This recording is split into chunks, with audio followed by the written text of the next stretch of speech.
এক শহরের মধ্যে এক রহস্যময় লোক বাস করতেন। তার নাম ছিল রতন।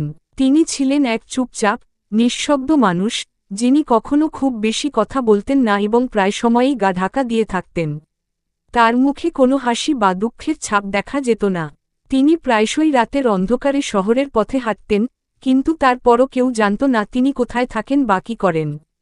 একদিন শহরের এক কিশোরী, সুমি, রতনকে লক্ষ্য করতে শুরু করল। তার মনে একটা সন্দেহ জমে উঠেছিল, কেন রতন এত একা থাকে? কেন তার কোনো বন্ধু নেই?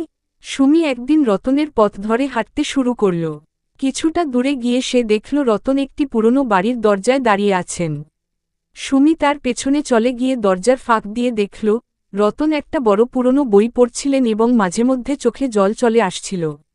সুমি নীরবতার মাঝে নিজের মনোযোগ আকর্ষণ করে, এবং তারপর সেই পুরনো বাড়ি সম্পর্কে খোঁজ নেওয়া শুরু করল। জানা গেল, সেই বাড়িটি ছিল একটি পুরনো পরিবারে বাস করা ছিল, যারা বহু বছর আগে শহর ছেড়ে চলে গিয়েছিল। রতন ছিল সেই পরিবারের একমাত্র সন্তান, এবং তার বাবা মায়ের মৃত্যুর পর তিনি একা হয়ে গিয়েছিলেন। শহরের অন্য লোকেরা তার কথা জানত না, কারণ তিনি নিজেকে একেবারে গুটিয়ে রেখেছিলেন। এভাবে রহস্যময় রতনের গল্প ধীরে ধীরে উন্মোচন হতে শুরু করল,